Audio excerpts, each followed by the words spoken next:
Hey, I'm Hallie, and tonight, members of the UK Parliament who used to be really tight with Boris Johnson are now trying to replace him after the British leader announced he will step down as party leader. That's after a ton of resignations that included some of Johnson's closest allies. More than 50 people stepping down just this week. Like, imagine if Merrick Garland and Tony Blinken and Kamala Harris all stepped down at the same time.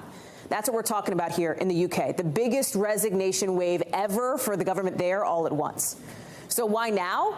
Right? What was the straw that broke the proverbial camel's back? Because Johnson stood by the guy you see to the right of your screen here, Chris Pincher. He ended up in Johnson's government even after multiple sex assault allegations. And that was one scandal too many for members of Johnson's Conservative Party, with the Prime Minister today giving a not-so-remorseful departure speech.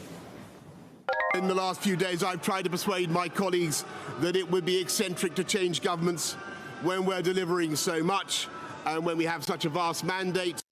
But as we've seen at Westminster, the herd instinct is powerful. When the herd moves, it moves. And my friends, in politics, no one is remotely indispensable. By the way, those were boos you could hear behind him if you were wondering what that was. Now, look, Johnson's saying, OK, I'm done as party leader, but let me stick around until prime minister until you have somebody in mind to replace me.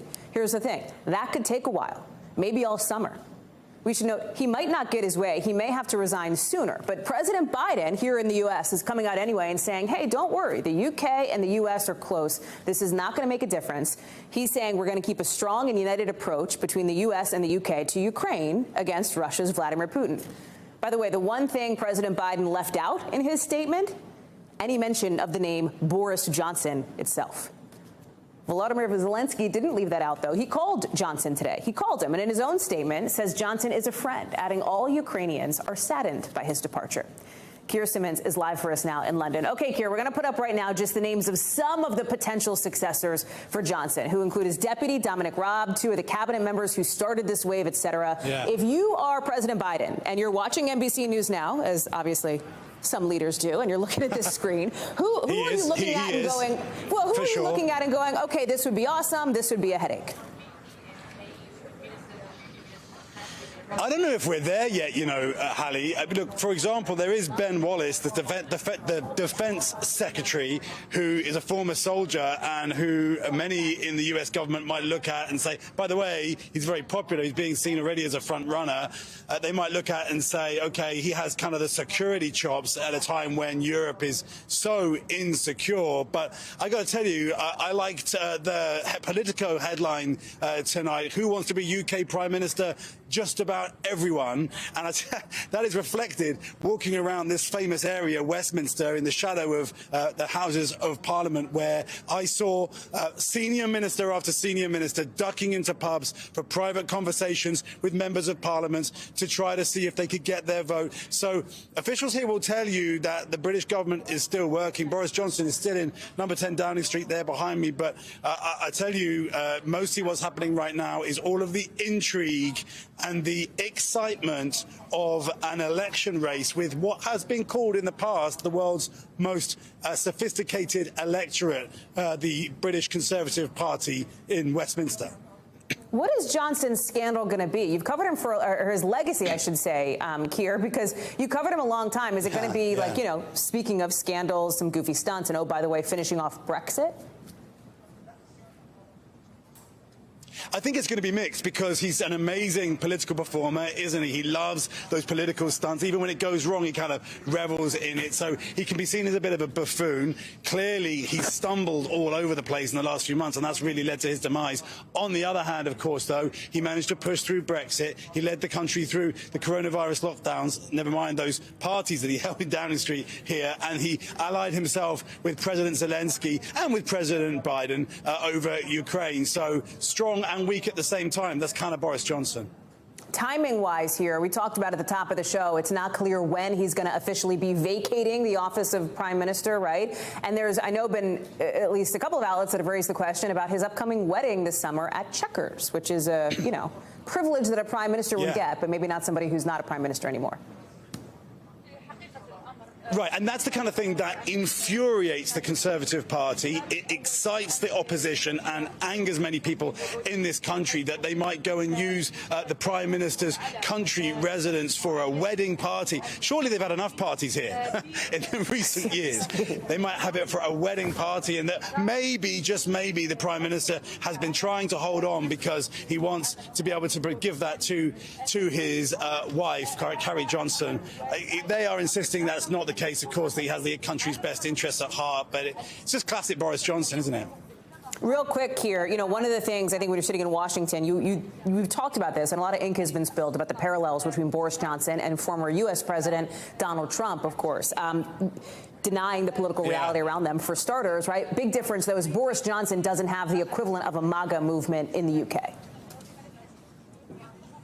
Yeah, you could say that Brexit is the equivalent. I think it was striking. He never said resignation in that speech out here in Downing Street. Never apologise, never concede. That sounds like Donald Trump, doesn't it? But I think one thing tonight, that Boris Johnson has pushed the boundaries of British democracy, but it stayed strong.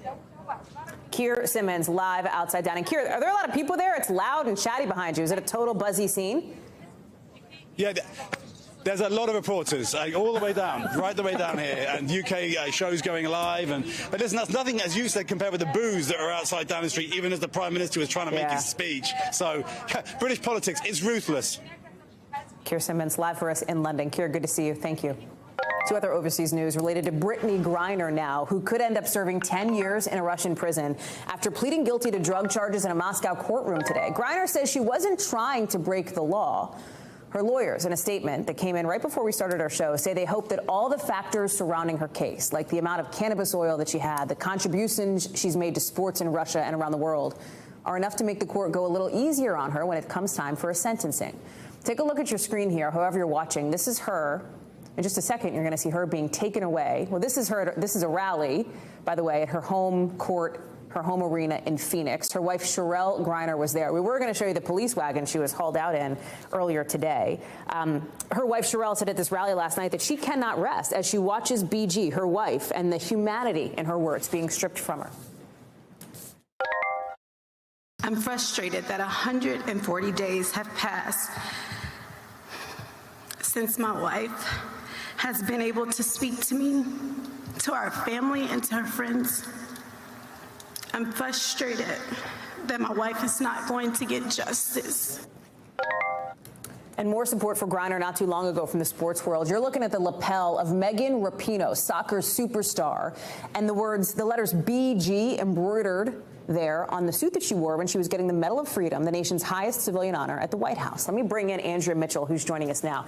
Andrea, first of all, explain to people why Greiner would have pleaded guilty to this, because some Russian experts have suggested she's got to get through the sentencing, right? Move the process along, get through the sentencing before you can even talk about the next step, which would be a potential prisoner swap. I think that is basically the answer. They're not going to talk about a prisoner swap or any kind of release until after the conviction, after the trial is over. And that means it could be weeks, it could be months. Hallie, this thing is going on one day a week. There's another hearing next week, or another part of the trial next week. So, you know, it's already been 3 weeks since she's on trial by the time that one takes place, and they're not finished yet. And if they're not going to even talk about a prisoner swap till this is all over, this will at least speed it up, And by pleading guilty, she's acknowledging that she did have these vape cartridges. She says it was accidental. She had her suitcase. She was in a hurry to pack, and these were in her suitcase. You know, there's no implication, as they have charged, that this is a big drug smuggling operation. But she's at least acknowledging that that took place and hoping that this will bring it to a close. Her friends are very nervous, her family and friends. You just saw her wife, that she's held in this jail every time she goes to and from court. It's 2.5 hours each way in a cage. You know, she's 6'9". She's not comfortable. She's under pressure. She doesn't know the language. She's really having a miserable time. They're worried about her health, her physical and mental well-being. There's another piece of this, too, which is some of the conflict that has now come up with the families of other detainees in Russia and around the world about the amount of attention that the White House is giving Greiner's case compared to, let's say, Paul Whelan's family. And I think you spoke with, was it Paul Whelan's sister, Andrea? Right. I spoke to Elizabeth Whelan last night. I've spoken to David. We're going to talk to him again tomorrow. And they are not happy.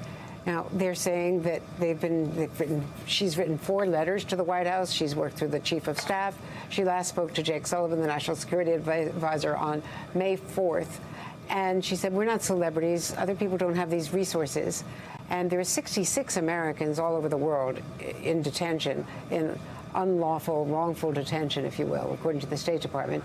And those families are all banding together, and they want to get their people back.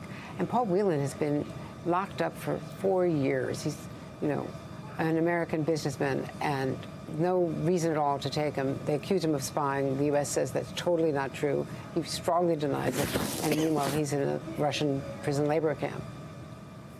Andrea Mitchell, staying on top of this story. We'll look forward to hearing from more with your conversation with David Whelan, Andrea, tomorrow. Thanks. Just in the last hour or so, we learned some new details from officials in Texas about that murder case that sparked an international manhunt over what police have called a love triangle. They're saying that they hope the arrest of Caitlin Armstrong, a yoga teacher accused of shooting and killing pro cyclist Anna Mariah Wilson back in May, helps bring some closure to Wilson's family, and that it sends a clear message to criminals. Listen. No matter where crime is committed, no matter where you flee, you're not beyond the reach of the law. Police arrested Armstrong, who you see on your screen there, last week in Costa Rica. She'd been on the run for 43 days. Armstrong was dating Colin Strickland, also a pro cyclist, for about 3 years. They went on a break, and that's when Strickland and Wilson apparently started seeing each other. Then Strickland and Armstrong got back together a month later. That's all according to an arrest affidavit from May. Sam Brock is joining us now. So, Sam, I mentioned this all kind of came into us from this update from police just within the last maybe hour or so. Bring us up to speed. What do we miss?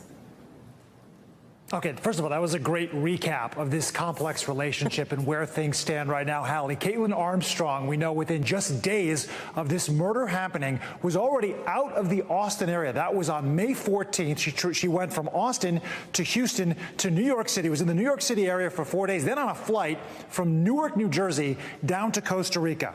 We learned today, because they elevated this to major case status, there was a nexus of not just city and state and federal, but international authorities all pouring their resources into trying to find Caitlin Armstrong. Ultimately, she was tracked down in Santa Teresa, Costa Rica. We found out today, Hallie, that she was in multiple cities, went into San Jose, then took a bus to Jaco, then out to Santa Teresa. A handful, more than a handful, they said, of hostels and yoga establishments. The folks who were on the ground, the Costa Rican authorities, used their contacts and disseminated information about Caitlin out there to try to find out where she might be at any given point in time. They tracked the bus that she was on, went out there, gumshoe detective work, knocking on doors to try to find her at all these various establishments, and eventually they did. When Caitlin Armstrong was found, she was recovered, with multiple passports, 3 different aliases that she was using, including Beth Martin and Ari Martin. Also, Hallie, a receipt for $6,000+ for plastic surgery. Now, we know that Caitlin Armstrong certainly altered her appearance, cut her hair, made it darker, but there were questions about whether or not the bruising under her eyes and the bandage on her nose might have been indicative of someone changing their facial structure to try to set up a life outside of this country. By all indications, that is what she was doing. And perhaps one of the most remarkable things that I heard, in a 6-hour drive, Hallie, from where she was found, Santa Teresa, to San Jose, she maintained to authorities that she was actually Ari Martin. It wasn't until she was in interrogation in San Jose after that car ride that she finally acknowledged, yes, I'm Caitlin Armstrong. Wow. So she's now, I mean, it almost feels like something out of a movie, the way that this has unfolded and unspooled here. We have to remember somebody's life lost, right? I mean, that's what this is about. We talk about Armstrong. She's looking at a $3.5 million bond. Explain to us the steps that come next down the road, Sam. Next thing is what? I mean, I assume trial, et cetera? So, Hallie, it is a $3.5 million bond that she is facing right now. The next step at this point, I should say, would have to pay. She's facing first-degree murder charges. The next step is actually July 20th. That's the next court date. So we have a couple of weeks here to really do some digging to find out what's going on. But there is no question, not only will she be facing murder charges, the possibility exists of capital murder charges as well. We'll find out in the days ahead whether or not that becomes relevant in this case. Sam Brock, thank you so much. Appreciate you being there for us. We've got some breaking news out of Minneapolis now. Derek Chauvin, the former police officer who's already been convicted of murdering George Floyd, he has just been sentenced this afternoon to more than 20 years in a federal court Okay, federal, not state, for violating Floyd's civil rights. Just before he was sentenced, and you're looking at some of the drawings from inside the room here, we had our team in court. Cameras were not allowed. That's why we're showing you pictures and not actual video. But Chauvin apparently spoke at a podium in a low voice, said he wished the Floyd family well. He apparently made eye contact with his own family on his way back to his seat. You'll remember, of course, George Floyd was killed in 2020 during an arrest where Chauvin kneeled on his neck for 9 minutes. Now, Chauvin is already serving time in prison on state murder charges for his role in Floyd's death. It was a killing that sparked immediate protests in Minneapolis that spread around the country. It created this real national reckoning over race, over discrimination, over involving people of color in the U.S. Ron Allen joins us now. And Ron, this is a significant moment, and I want to be clear, right? Already convicted on the state charges, 22 and a half years convicted of murder on that front. He's now got these federal charges, the sentence of 20 years, but it's going to run at the same time as the state charges, which means he's 46 now. He could end up out of prison, you know, in his 60s, right? Yeah, his early 60s, because you serve about 2/3 of the state sentence, which is longer, so that's about 15 years. And so, yes, he could be release, but on supervised release, perhaps home confinement or something like that, in his early 60s. All this is the result of this plea arrangement. Today, the only drama was how much time would he get, somewhere between 20 and 25 years. George Floyd's family had asked for the maximum, one of Floyd's brothers saying that he still relives his brother's execution, as he called it, every single day. The defense had asked for less time.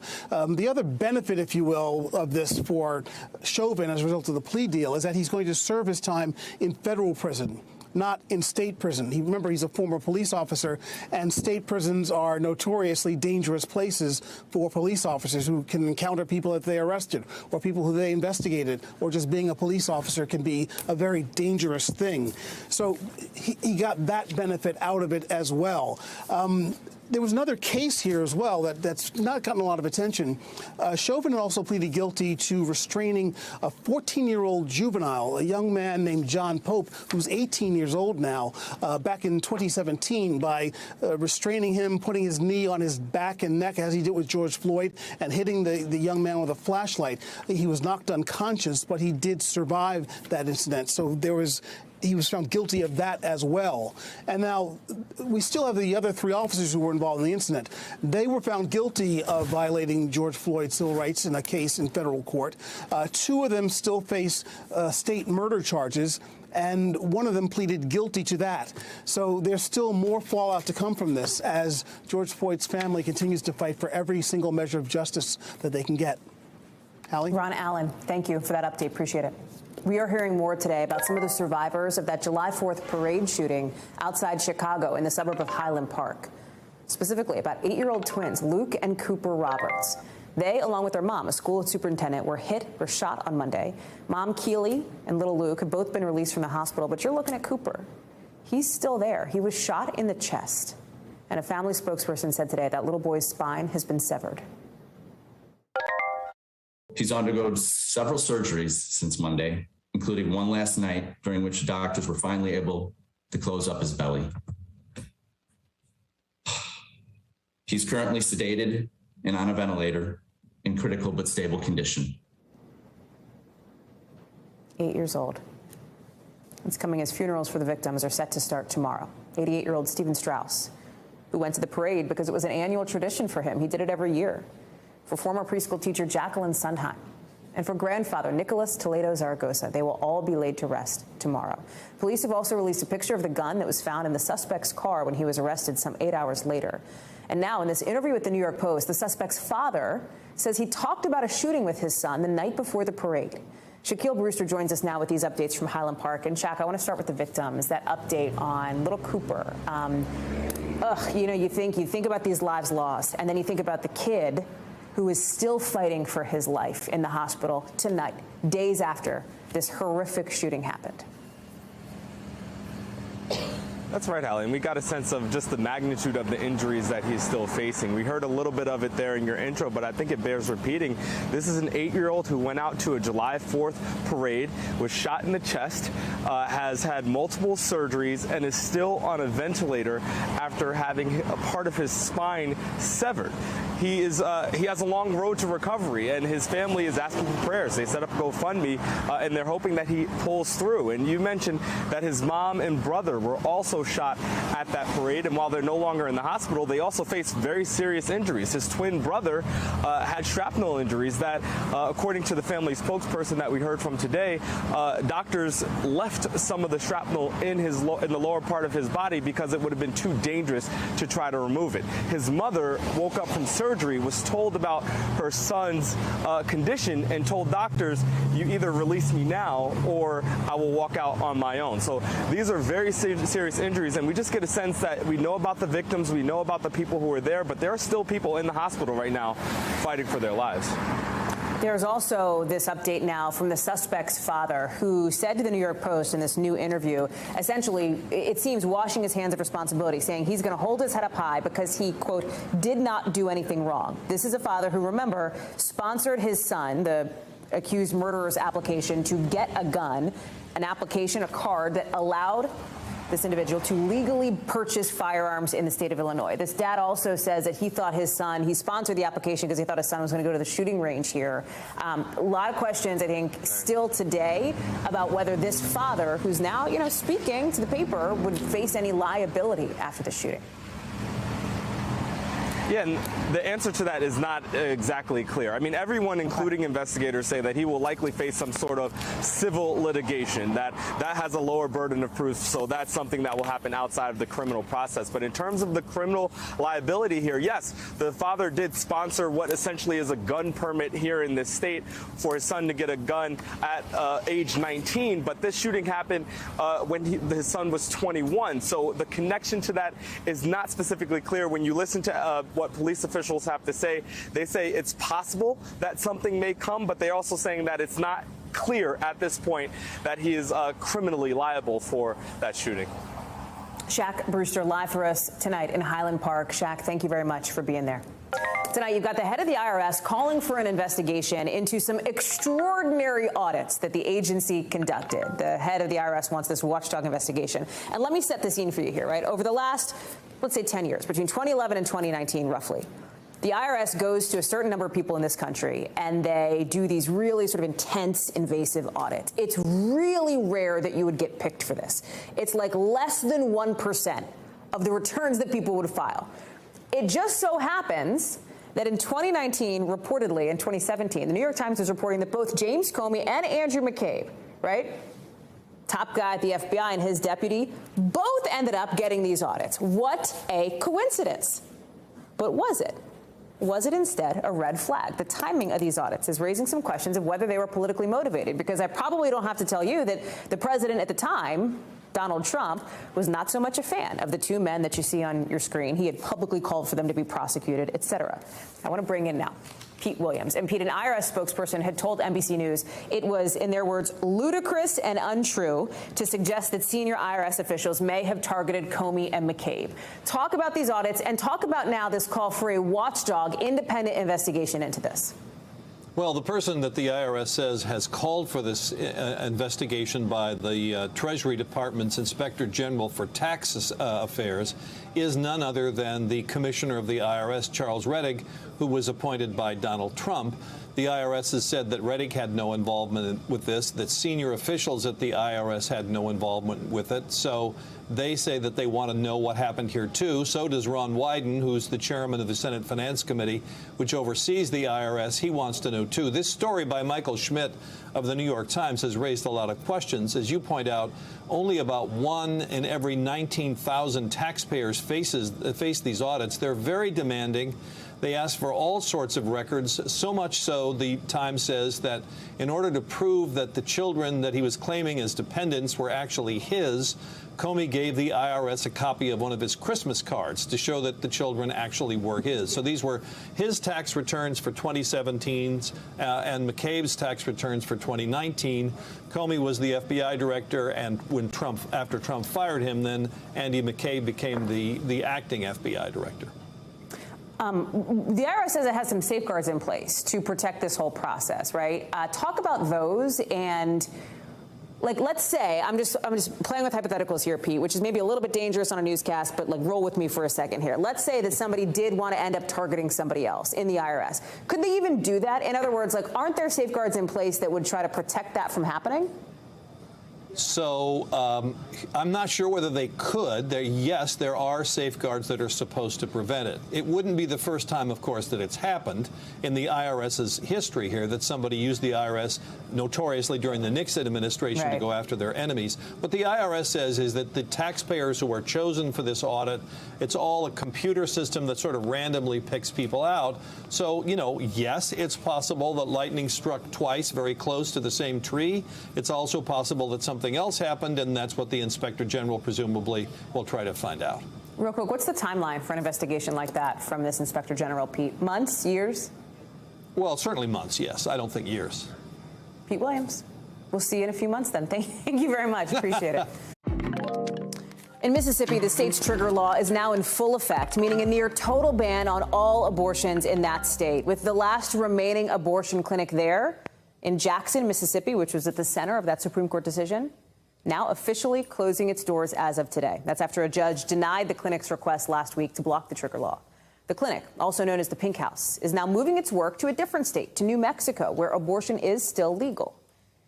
In the meantime, though, women in Mississippi are looking at a 7-hour drive to the closest open clinic in Tallahassee, Florida. You see it on the map there. Joining me now is Antonia Hilton.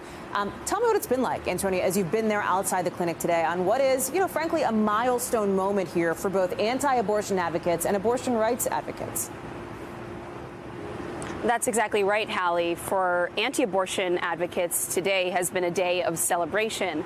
Many of them were here this morning, even though this was the last day the clinic would be open. They weren't actually performing any abortions. That all ended at the end of the day yesterday. And still, some of those employees were surprised to see the anti-abortion activists that they've come to know very well over recent years out there in full force, still protesting them, celebrating in their faces.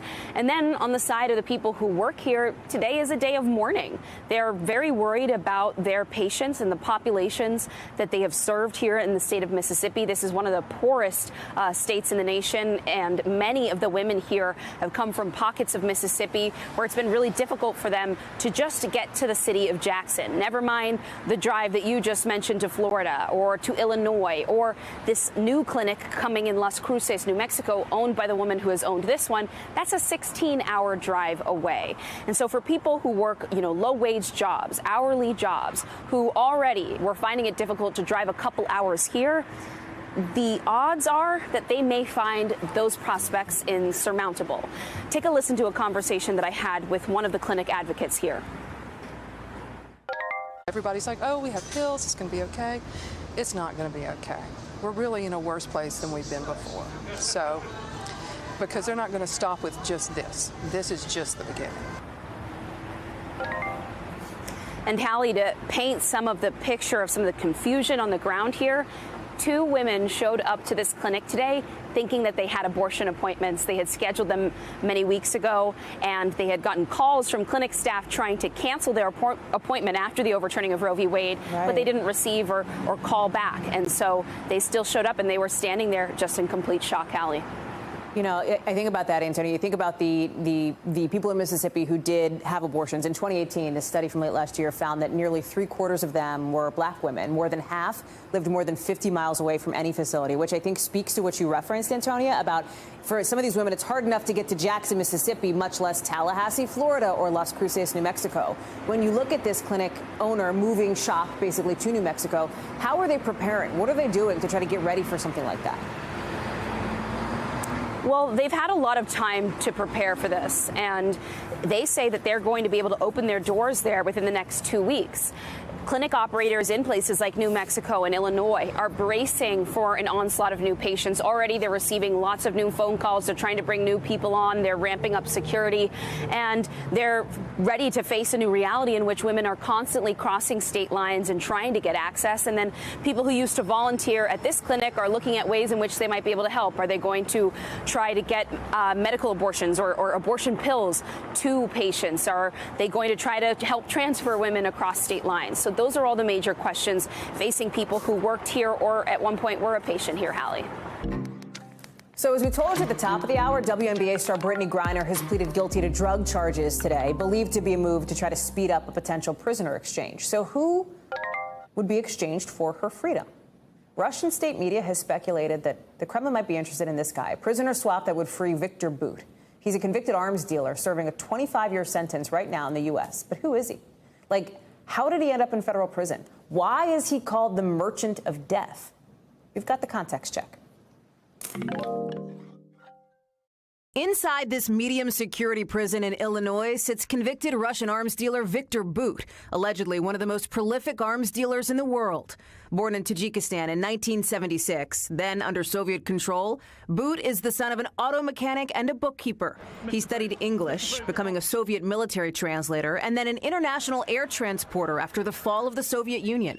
Telling the New Yorker, "I did nothing in my mind that qualifies as a crime," adding, "Sure, I was doing transportation of arms, but it was occasionally." Bout became known as the Merchant of Death after a 2005 book about international terrorism wrote a chapter about him using that phrase. That same year, a movie based on his life, starring Nicolas Cage, premiered, called Lord of War. I supplied every army but the Salvation Army. After years of dodging arrest warrants, Bout was arrested in Thailand during a sting operation in 2008 and brought to the U.S. to face trial. The so-called Merchant of Death is now a federal inmate. Bout was sentenced to 25 years behind bars in 2011 for selling weapons to a Colombian terrorist group. Millions of dollars worth of weapons, including 800 surface-to-air missiles and 30,000 AK-47s. The Kremlin has wanted Bout released for a while, and now his U.S. lawyer says Moscow wants to exchange him for an American held in Russia. That American could be WNBA superstar Brittney Griner, a possibility the Biden administration refuses to talk about, even with some experts suggesting it's not out of reach. They just recently did a trade to get Trevor Reed out of jail for a Russian criminal, and now the Russians want to repeat that. A Russian state news agency has reported back in May that talks were underway, they say, between the U.S. and Russia about exchanging Bout for Greiner. Nobody in the United States administration has confirmed that or really touched that. Keep in mind that Brittney Griner is not the only athlete who's having some trouble in Russia. Some top hockey players are now finding it's hard to just come home or leave home. Players like Ivan Fedotov, he won a silver medal for Russia at the Winter Olympics. Now, his agent tells the AP he's being detained at a Russian military base. Maybe not so coincidentally, his contract just ended with his team in Moscow. He was planning to head to Philly to play with the Flyers. Or what about Kirill Kaprizov? He plays for the Minnesota Wild and is visiting family in Russia this offseason. He's a big deal, too. He won Rookie of the Year in 2021. But now there's these multiple unconfirmed reports about a warrant out for his arrest for apparently buying a fake military ID. And all of this could leave a dark cloud over tonight's NHL draft. A day that's supposed to be super exciting for like a whole bunch of 18 and 19-year-olds trying to get their first crack at the pros. But now you've got this question over whether teams might be questioning whether Russian players are worth the risk. Steve Patterson is following this for us. Steve, let me put up some of these comments from Kaprizov's general manager, Bill Guerin. He says they're not worried too much right now. They're not ready to hit the panic button, as he puts it. But we've got to also note that the 25-year-old Russian superstar is tight with Vladimir Putin. So walk us through some of this, what we know about some of these other Russian NHL players who are at home right now. Well, first and foremost, Hallie, let's start with Kaprizov, because this guy is a hockey phenom. 40 points in 32 games. I can run through his stats. All-Star, Rookie of the Year, as you mentioned. Highest paid sophomore season in NHL history. $45 million contract. So he's a big deal in the States. But before that, he was a really big deal in Russia. Won glory for the national team. Played in the biggest league over there on a team called the CSKA, which is typically associated with the Russian military. In fact, back in the day, it was kind of the de facto Red Army team. And this is important because a lot of the biggest stars over there play on this team as kind of this unofficial way to gain exemption from military service, which is for 1 year mandatory for young men in Russia. In the past, it was kind of assumed that this was your way of serving the Kremlin or representing Putin by playing on this team. So in other words, it kind of wasn't really a big deal. But now with the war in Ukraine, the chilling effect it's had on relations with the U.S., the assumption suddenly is that Russia doesn't want these big name players to come over and bring success to America American team. So they're using that lack of service to keep them in Russia. As you mentioned, Kaprizov's NHL coach, his agent says he's fine, he's home, he's safe with family, and there's nothing to worry about. But there is a lot of worry circulating in the NHL about bringing these guys over, the ability to draft there, or having players that want to go home, and then their ability to come back to the States. Hallie. So how is all of this factoring into the draft tonight and what teams are planning to do? So, I mean, I think a lot of analysts would say maybe there's not a top 3 Russian player in the draft, but there are, to many analysts, that should at least be in maybe the top 10, the first round, if only they weren't Russian, with all these questions swirling about the complications of all of this. There's a good example, 18-year-old Daniela Yurov, great example of a player who should be a sure bet for the top 10. Instead, he's seen as a troublesome pick just because of his home country. It has literally been named the Russian factor, quote unquote. It's almost like this question as an owner, do you want to gamble with a Russian player and all the complications that come with it, including the possibility that your guy just doesn't come over, or do you just not go there? So there are rumors that some teams are dropping all of the Russians from their supposed draft lists altogether. Others are maybe making separate lists, while some, even few others, say it won't impact their draft entirely. And then on top of that, there's no transfer agreements between the NHL and the big KHL league and the Russian league. There are now travel restrictions, and there's literally no guidance from the NHL whatsoever. So a lot of teams, a lot of owners kind of feel out on their own by themselves, making these really tough decisions with no guidance. Well, Real quick, Steve, I know you got to go, but just there are Russians in the NHL. There's a lot of Russians in the NHL. More than 120 of them are in the league right now. I look at what is happening around me here in Washington. Everybody knows Ovechkin, right? What are teams thinking about doing to try to protect the people who already are playing for them? I mean, so the league itself has condemned the war. It says it's concerned for the players, but again, no official top-down guidance. Meanwhile, several owners, general managers have really tried to do what is really most within their power, which is try to convince these Russian-born players from going back overseas to visit their homes, to visit their families, to visit their friends. But there's really nothing they can do about it. So it's a difficult situation for everybody with really no easy answers. And I think we're going to see that on display tonight for the draft. Hallie? Steve Patterson live for us on this story. Steve, thank you so much for that breakdown. Appreciate it, friend. Coming up at a really heavy time right now in this country, a lighter moment for the White House with what you're seeing here. Athletes, entertainers, activists, all getting the country's top civilian honor today. We're going to show you the emotional moments from the Medal of Freedom ceremony in just a minute. Plus, body cam video capturing officers catching kids, who had to jump out of a burning building. Did you see that? We're going to show you again when we get back.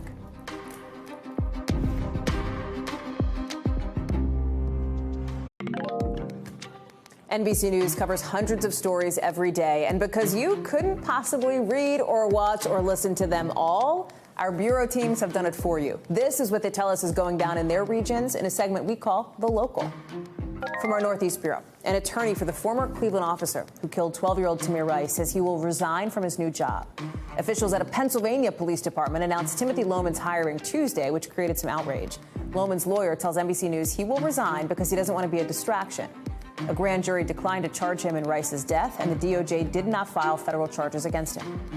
From our Midwest Bureau, body cam footage shows officers in Indiana, look at this, saving kids and an adult trapped by fire. So here's the deal. Watch this. They had to jump from this apartment, on the second story. Officers caught everybody. They're all jumping down and getting caught by these heroes. Nobody was hurt seriously. It was an incredible moment. They still don't know what caused the fire. From our Western Bureau, Yellowstone is bringing back its mask mandate indoors because of higher COVID rates. Anybody visiting who's 2 years old or older now have to wear face masks inside common areas, no matter if they're vaccinated or not. Other national parks like the Grand Canyon, Yosemite, Grand Teton, they've already put their mask rules back in place. Just within the last few hours, we saw President Biden honoring 17 people with the nation's highest civilian honor, the Medal of Freedom Award, for folks who've made a big impact on this country. Actors, civil rights leaders, some of the best athletes in the world, like Simone Biles, the GOAT Olympian, greatest of all time, soccer superstar Megan Rapinoe. You also saw honored the late Senator John McCain, former Congresswoman Gabrielle Gifford, and Academy Award-winning actor Denzel Washington, although he had to miss out for a COVID-related reason. Listen to some of these moments from today. Today, she adds to her medal count of 32. I know you're going to find room. Well, Dr. King, Rosa Parks, and Claudette Colvin, and John Lewis, and other giants of our history needed a lawyer for their fight for freedom. You know who they call? They call a guy named Fred Gray. On Monday, we'll celebrate the most significant gun safety law in 30 years because of them and because of the families like theirs all across America. Gabby is one of the most courageous people I have ever known. This is America. Carol Lee is joining us now. Carol, you know, it is a heavy time in this country, and I'm sure that the White House welcomed and appreciated a lighter moment, an emotional but emotionally positive moment for the president of the White House today. Yeah, absolutely, Hallie. Look, if you're dealing with gun violence and inflation and high gas prices and a war in Ukraine, this is a nice reprieve for the president. You can see that he clearly enjoyed it. He took his time. It was a very lengthy event. He walked through the accomplishments of each of these 17 individuals. And really, it's a collection of people who, when a president picks people to win, to be awarded the Medal of Freedom, which is the highest civilian honor, they reflect his values, and they're people that he thinks have really contributed to America in a way that's worthy of this honor. And the president is a recipient of this himself. He was given the Medal of Freedom as vice president by former President Barack Obama, and so he knows exactly how meaningful this is. And you could see that in this today, and it was a nice break for this White House that's really been under siege. It was also a really diverse group of honorees, too. And I specifically am also thinking of women in sports, Megan Rapinoe and Simone Biles, who are paving the way for other women behind them. Megan Rapinoe specifically called out for fighting for equal pay. Simone Biles, one of the greatest athletes in the world. 2 Mexican Americans were honored who have dedicated their lives to fighting for Latino advancement. We've got all their stories up on NBCNews.com, I got to say, but I imagine that the administration wanted to showcase when President Biden turned around and said, "This is America." He wanted to show the breadth of this country.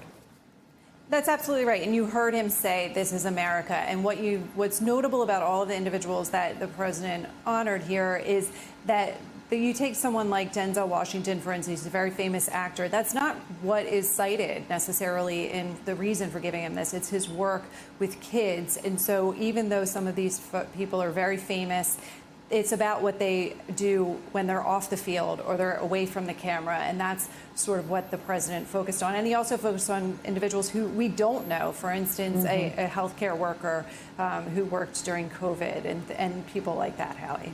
And thanks to you all for being with us on a busy Thursday. We're going to have more for you here tomorrow. Maybe fewer bananas, alas. Same time, same place. Coverage picks up right now.